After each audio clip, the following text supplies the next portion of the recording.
Hello. Hello there, sir. Joe Gamez. Hi, Joe. Jay Cairns, Good to City meet you, Prosecutor. Jay. Nice to meet you here. Good to meet Have a you. seat, please. Let me get around you over here. Sorry I was running late. I was in a hearing with some guy who didn't want to go to jail for 6 months. Go figure. Go figure. Well, glad we got to meet, and sorry about the delay due to vacations and other things. And I appreciate your correspondence. I appreciate you understanding. I'm kind of a 20th century guy, and I really don't email back, but my secretary is really good about getting me things. So we tried to get this set up as soon as we could and give you that opportunity. Tell me anything in addition to that which you provided already. Okay.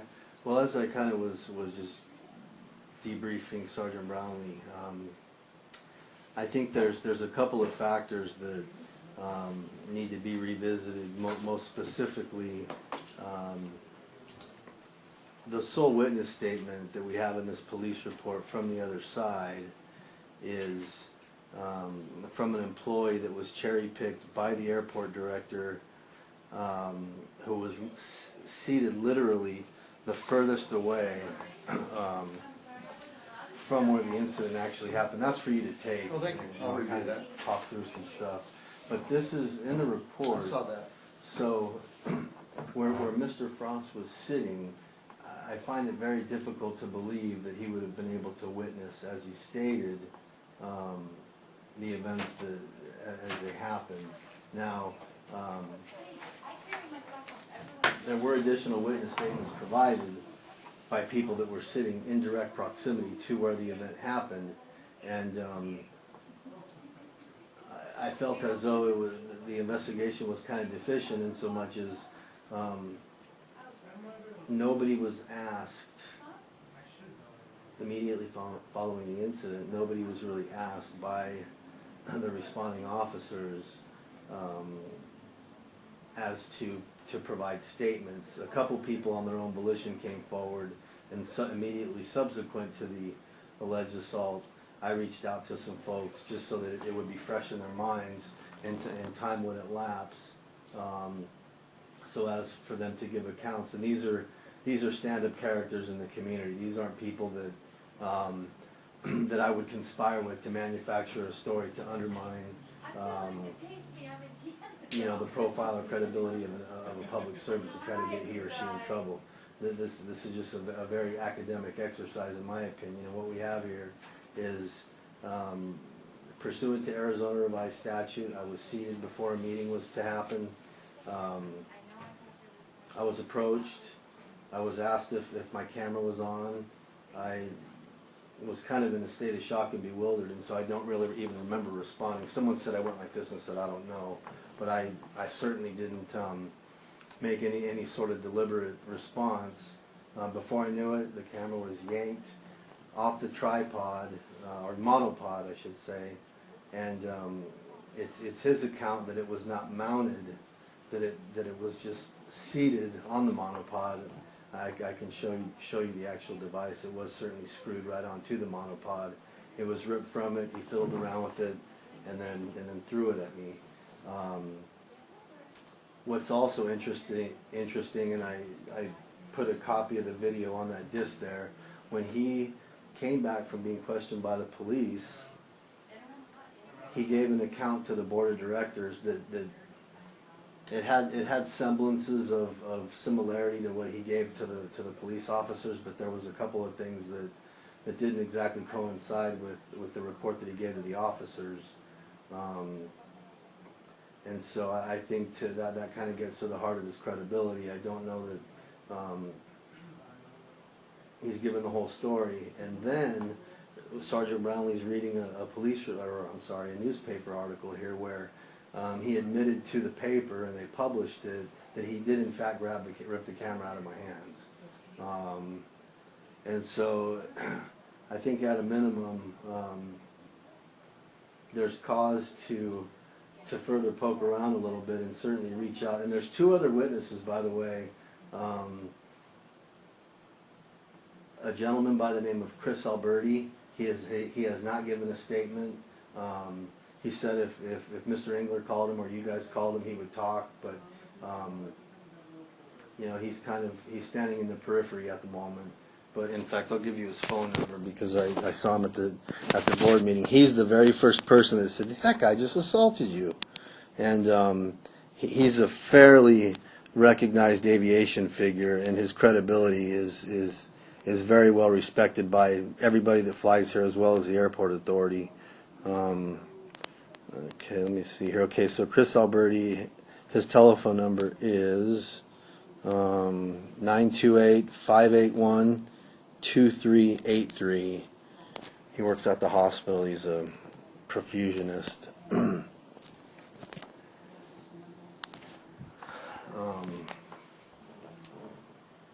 Let's see, in terms of other things that should be talked about, you know, there was undertones, and there has been an ongoing theme that the activity and the animosity that exists and the disconnect that exists between a certain contingent of the flying public and that airport administration somehow was influential and should be considered in this investigation. I think that's probably, you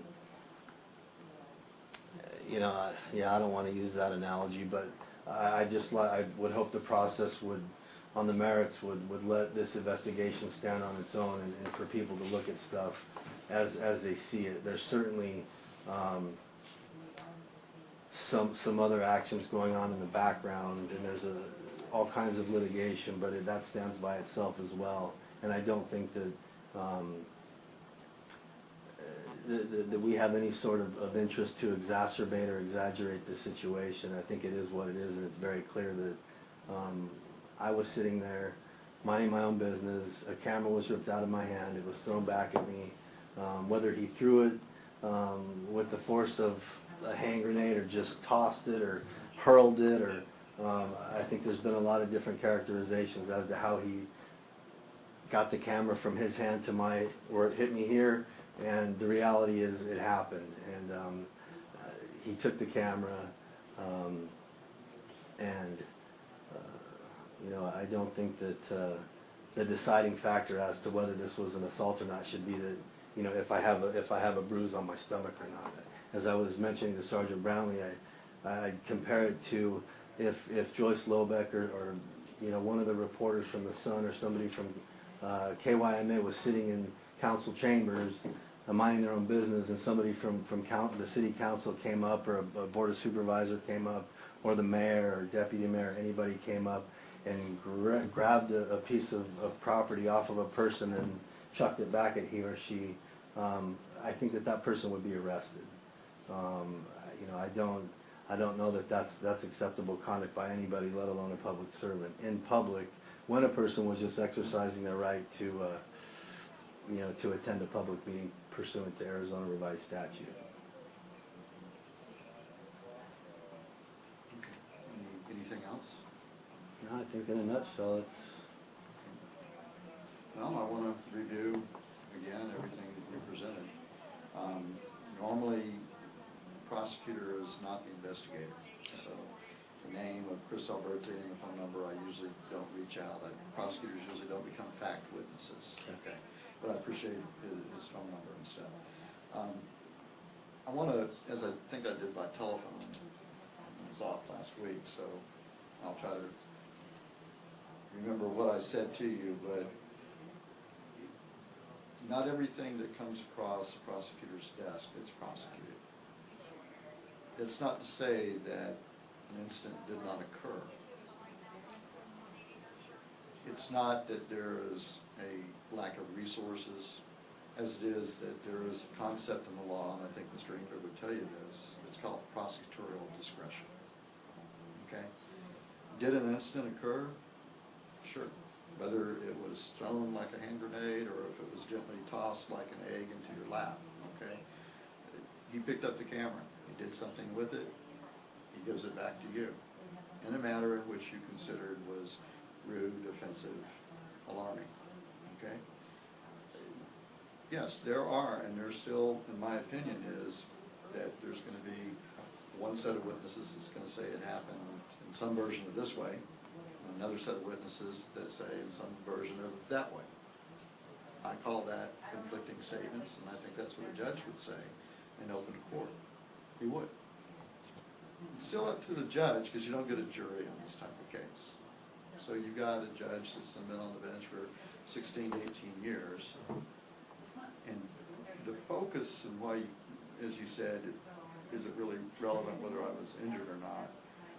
Well, I think the reason the police make inquiry about that is because it makes a difference on the level of assault.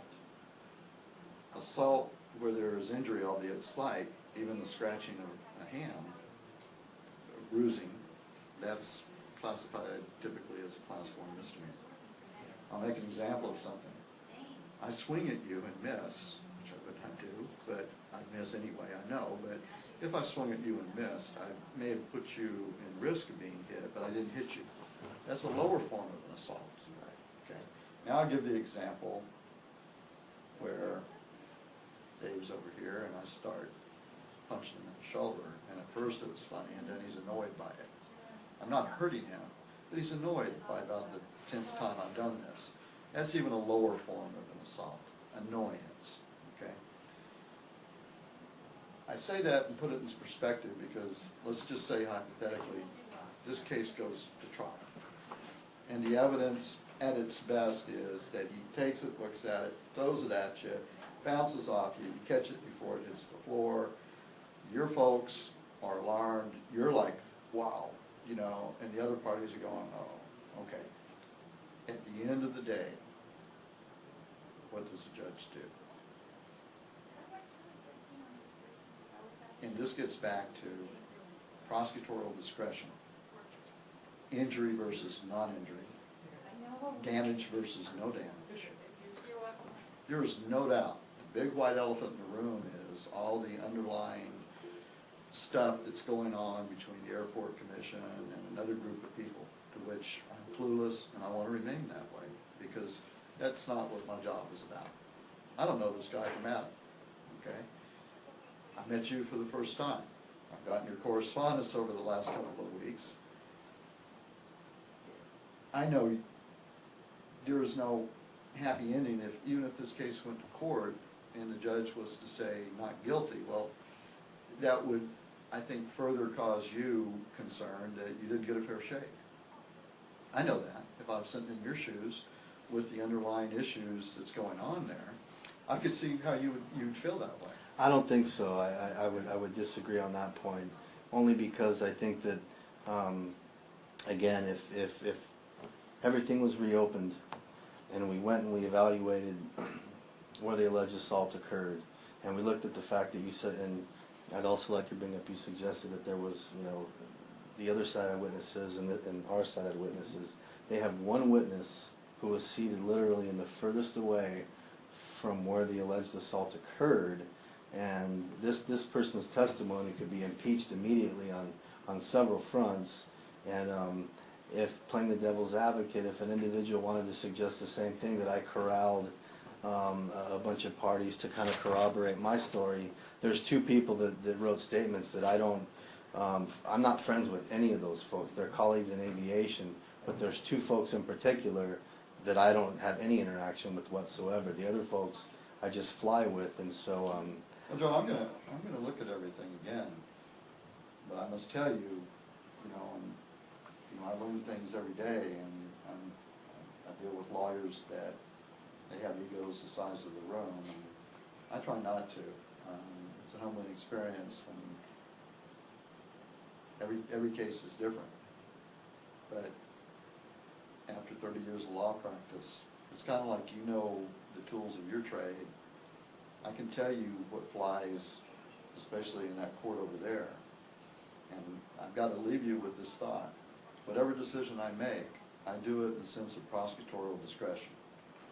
And sometimes I'll talk to folks and put it in terms of this. Sometimes the prosecutor has simply got to be the gatekeeper. Just like these folks out in the field, they've also got to be the gatekeepers.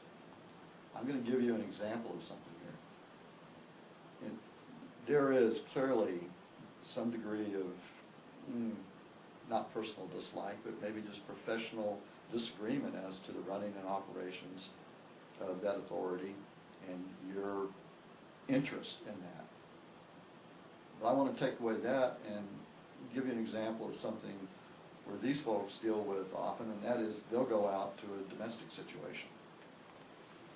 And they get there, and the call comes in that, you know, the neighbors have reported loud screaming, yelling, and thumping, okay? Someone's hitting the wall. Well, they get there, and it's husband and wife, married for 20 years, no prior problems to it. No one's injured, no evidence of injury, but clearly one's crying or they're both crying, they're upset, okay? And they separate the parties and they start getting the facts, and that is, well, no, they didn't hit me, but I wanted to continue trying to persuade them that I'm right, called an argument. And they tried to walk away from me, and I put my hand out. I did. I touched them. Well, okay, was there injury? They checked. No, there's no injury, but they felt assaulted. They're tired of this person. They want charges brought.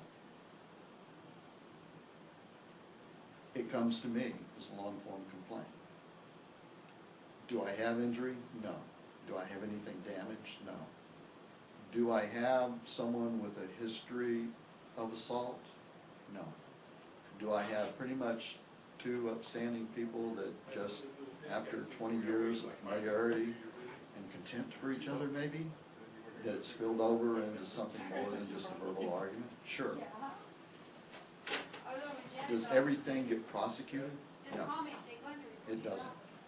And I laid out some elements there that I look for on a misdemeanor case, because that's all my jurisdiction is. I don't deal with felonies. I'm only going far away. Now, their stuff is quality, high end, and I deal in volume.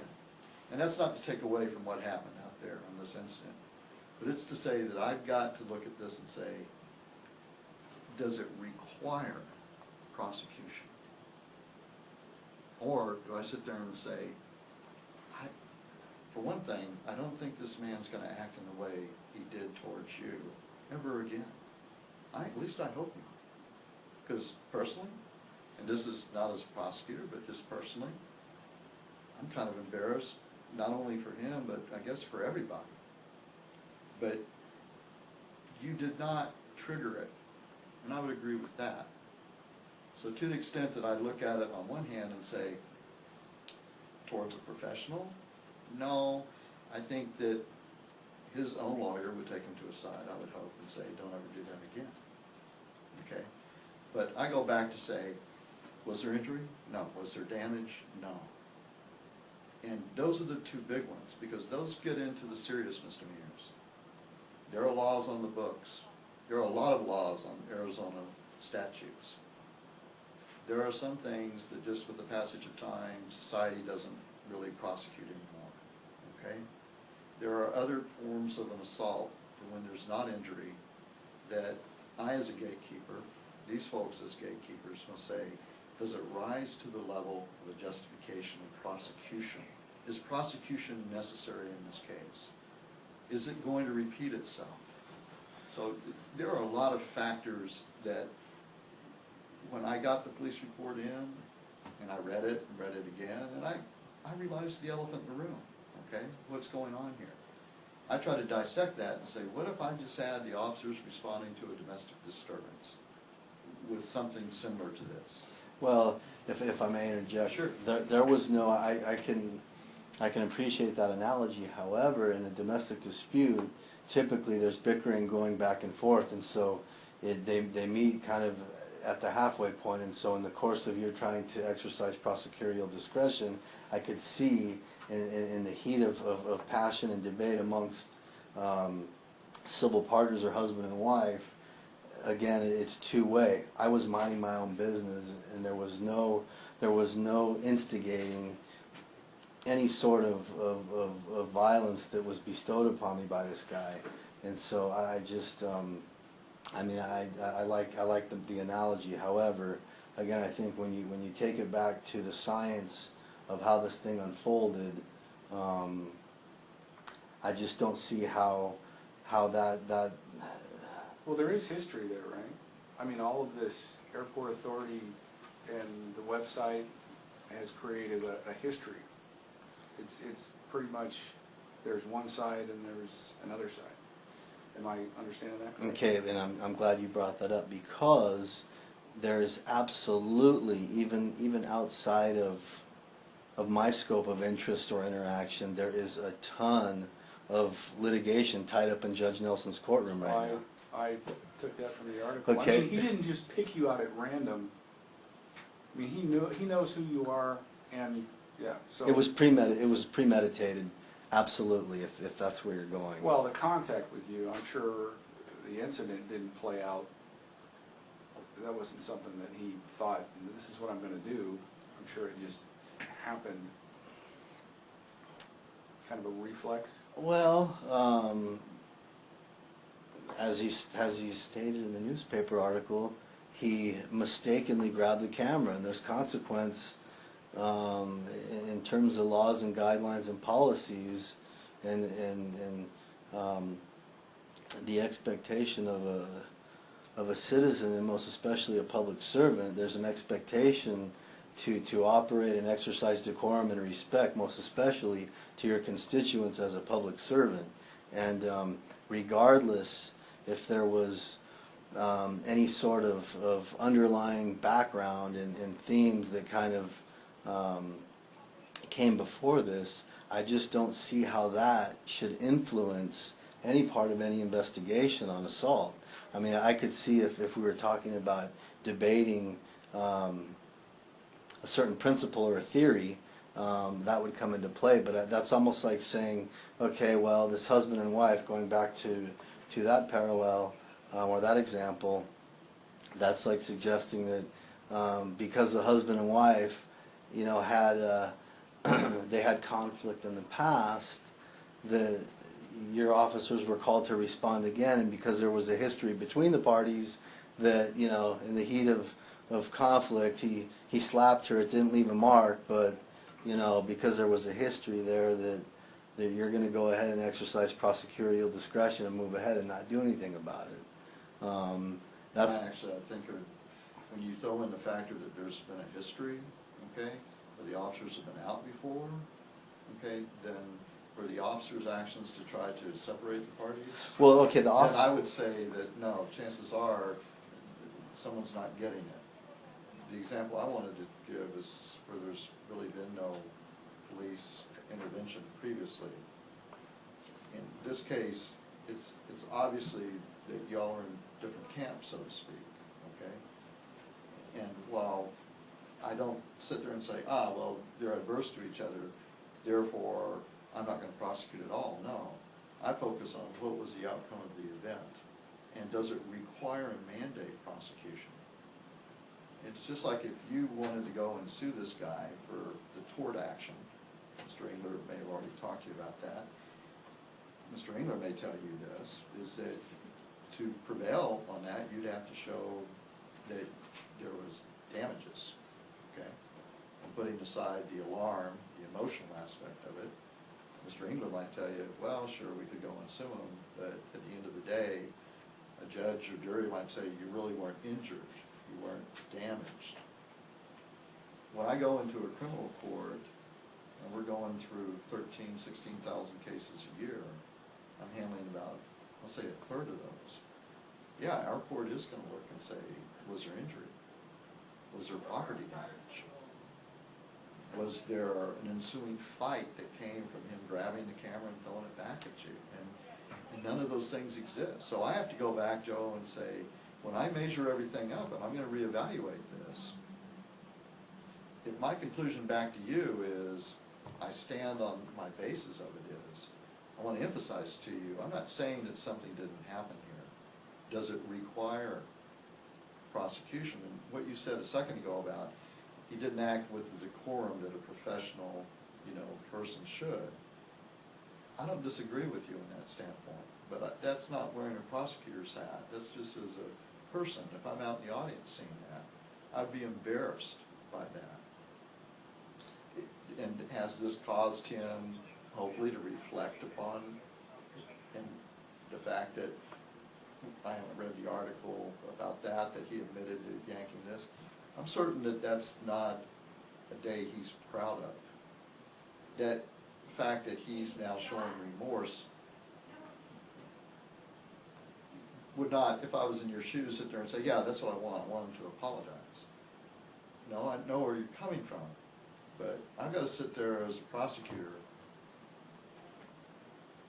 with finite resources and say, not everything gets prosecuted. And if I am going to pursue it, what are the factors that I'm looking for? That's my decision. Right. Right. Well, there was no remorse if you put it into No, context. that's what I mean. Is, well, he's into no, this day as it's we not. speak And- here. There's no and remorse. Joe, even if he were the person that called you up and apologized, I don't know if that carries the day for you. I mean, you might think, okay, well, he's a better man than I thought he was. No, actually, that would. To be honest with you, I'm, you know, I try to maintain a very, very balanced and solid moral compass, and that would have a very profound influence as to how this whole thing is kind of evolving. However, not only has that not happened, but he's as ambivalent as ever. You know, in these meetings, they're all public meetings. Well, I'm just guessing that, have there been more meetings There since has, this? and the public has voiced their outrage. I shouldn't even use that adjective because it's been entirely decent. The public has stated that they just don't understand how. And there's other kind of similar conduct, not violent, but certainly just policy that's carried out without the interest of the public, and the public makes mention of that, and they filter and censor out all of those comments from the meeting minutes and from the video that they play on their website, and so and that's why there's all this litigation. In fact, it's a very interesting story if you're interested in looking at just what is probably the most. It's a one-of-a-kind situation with a public entity, with an airport public entity. Let me stop you there and tell you, I make my decision without trying to know about all that background, okay? My focus is on the misdemeanor crimes of an assault, no criminal damage, because apparently... We want to treat you the same exact way as I could walk, 100 yards over here to the cemetery and get a transient out, and we want to treat him the same way. We don't want to show favoritism because of who you are, what you are. I mean, we simply, you're a person, we go by the rules and regulations, the ARS codes, and we handle it that way. We don't give benefit to, and for the longest time, I didn't want to know who the city councilmen were. Because if I stopped a city councilman, if I stopped them for a legitimate purpose, I didn't want to you're a city councilman, go ahead. I want to enforce the law equally, without standing or stature. I got lost in the weeds on a tangent there for a minute. But the point I was making is it's an interesting read, off topic. No doubt. Separate conversation. No doubt. If you wanted to get interested in a lot of the court pleadings that relate to what's going on over there, it's a very interesting read. But we'll get back on topic here.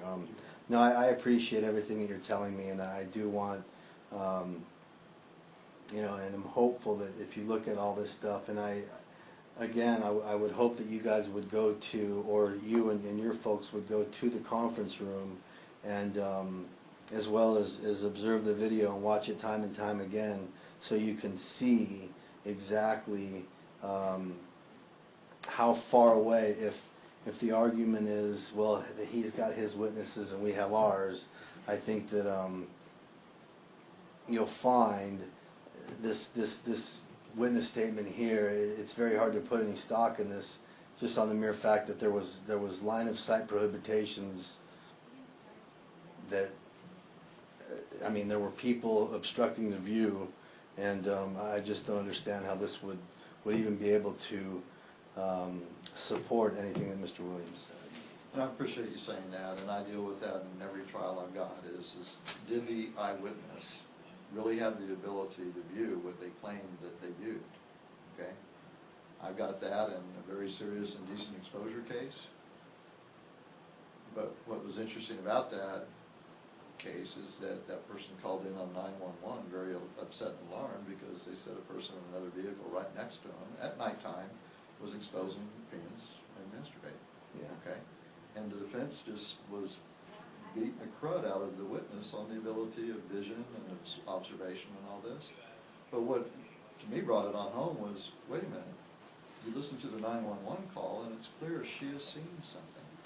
And she's pretty clear about what she says she saw. Now, it's the nature of the beast for someone to come back and say, if you were seated where you were seated, there's no way you could have done that because of this obstruction or that. And then that person sits in court and says, Judge, I stand by what I say. And then at the end of the day, the judge sits there and says, I find both parties credible. I find that he tossed the camera back, he didn't throw it. I find that there was no injury. I find that reasonable people could disagree over the conclusions. And then, if I know that a judge could reach that conclusion, then that's where I'm back as a prosecutor. Really the same thing that they're doing out in the field. But it comes to a point where it reaches my desk, and I really got to sit there and say, if I've got reasonable doubt, then ethically I shouldn't be filing it. That's not to say something didn't occur. And does that mean that you don't have recourse to any court? No. But that's why early on when in your message you said, Don Engler's my attorney, well, ethically, the first thing I'm to tell you is, I can talk to your attorney, not you. And then you said, no, you talked to Mr. Engler, and Mr. Engler suggested that you talk with us. Okay. But I don't want you, if my decision is, as I previously decided, and it's the same, where you're thinking, gosh, I got no recourse whatsoever. And that goes back to your options at some sort of civil court action against him. What about, okay, so hypothetically speaking, say that you conclude that you're not gonna charge the guy. Outside of the civil chain, is there any county or like attorney general type of channel that could be pursued?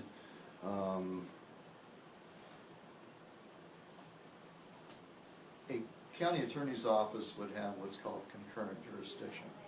A state attorney general's office as well. I can't speak for them. Okay.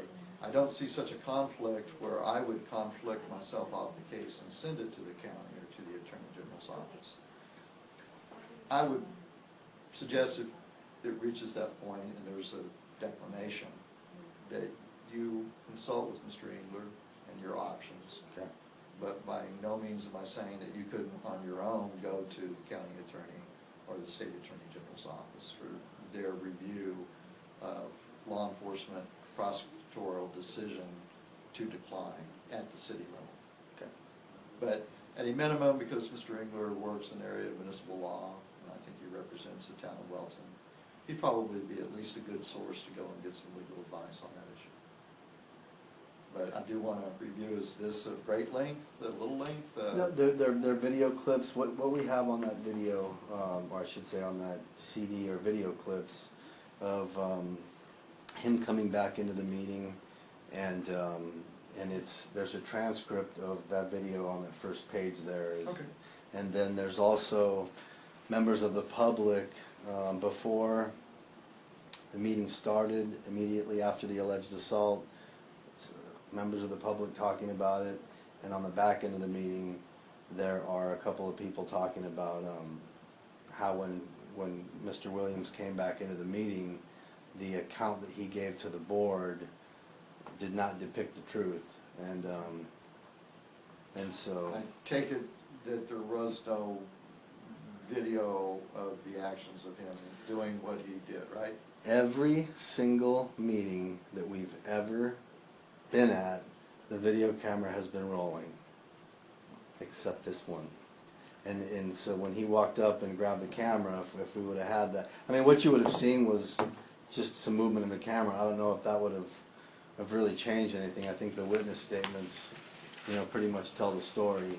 And was there a battery malfunction with the camera? there was, in fact, to say that in hindsight it's always 20/20. I don't know if the camera was damaged. I reported to Officer Rangel, and Officer Dodds, that I didn't think that the camera was damaged. I remember, thought I read that, or that, but I thought there was something where the comment was, well, it's low battery, I can't tell, or something. Yeah, the battery ran out, and So have you used the camera since? the camera has been used since. So it appears to be functioning? It appears to be functional. Because at first, when I picked up the report, and there was, at least one person said it hit the floor, another person said, no, you caught it. But I was thinking that maybe I was gonna see a criminal damage charge, but apparently not. Yeah, I don't know that I would be able to testify as to that happening. I mean, it could have, but I wouldn't say that per Well, myself. Anything else you wanna share? No, sir, I think that, I really appreciate the time and effort from both of you guys, and I don't feel as though any part of this has been minimized. I do think that on the scene, maybe one of the three officers had been familiar with the background, and there was kind of I was getting a vibe that, this was just kind of a circus, and they were getting caught in the middle, and we were calling them to come mitigate some sort of circus that was going on down there. And rest assured, that's not the case. And as I wrote in my last correspondence, they're absolutely in parallel with all this. There's other litigation that's going on, but that stands by itself, and I don't think that that should give this guy the right to come up to myself or anybody else, given the fact that there is some sort of perceived or real animosity between the parties. I just don't think that gives him a license to come and take somebody's personal property off he or she and throw it back at him, huck it, chuck it, toss it and with force, or however we're going to describe that. I just don't think that other activities that are going on over there should influence this investigation at all.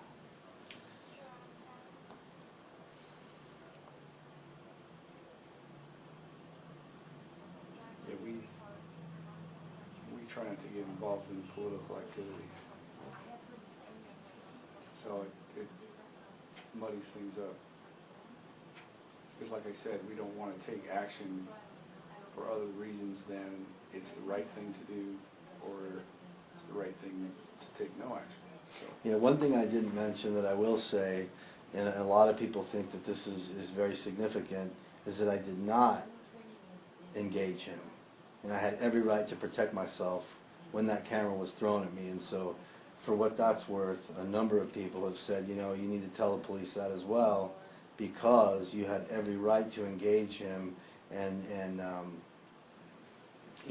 throw the camera back or grab him by the arm. And, Joe, it's clear that you didn't respond, and you can kind of look at the statutes and see there's a concept that somebody can do something to provoke a response, and that's what I think you're trying to say is that, in your opinion, you believe that he had provoked you and that you would have been within your right to respond. And I've got to sit there and say, well, maybe, I'll give you that lawyer fuzzy answer, say it would make anyone reasonably offended, okay?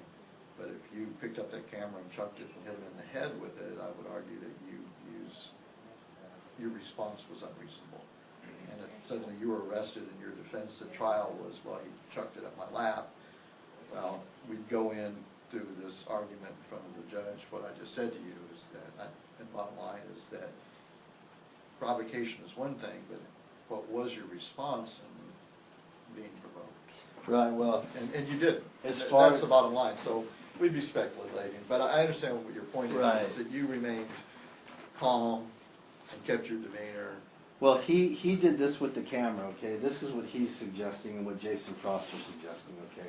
They're suggesting a movement as such, okay? What he did was he took the camera off the tripod. It was mounted there. It was screwed on. So if he removed it, then I'm happy to show it to you. If he removed it and yanked it off, he said that it wasn't mounted. It was certainly mounted on there because there's threads that thread into the camera. Okay, grabbed it, and from about this distance away, he went like that. and then the camera fell to the ground, and the business of him suggesting that, I mean, that's no, that didn't happen. That didn't happen, and I would testify all day long, and I think you'll find that in at least a couple of the witness statements. And a couple of the witnesses were very candid and honest and said, you know, there were obstructions. I didn't actually see the toss movement. Several did, and will testify to that if called to do so. But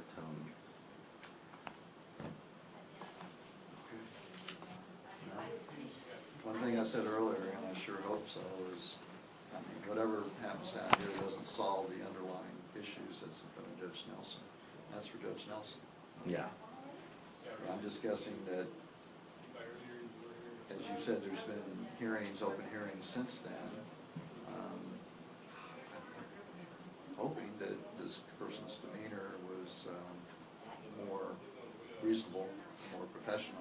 Well, he reports to this body of 14 board of directors, similar to kind of the mayor-city council dynamic, and they have, instead of him seated by the public, they've moved him to this side of the table, so he never has to walk by where the public is Maybe seated. that's a good thing? Oh, it is. Okay. I think it's a great thing. Maybe it's a little humbling to him too. I don't. That would be speculation. I don't know. But I just think, as He you know. doesn't face the corner. Right. Please, let me take this and review it. Okay, sir. I really appreciate your Absolutely, time. you bet, Joe. Okay. Okay? All right. Sorry. Thank you for your Sorry time. to meet you under these circumstances. Oh, it's quite all right. In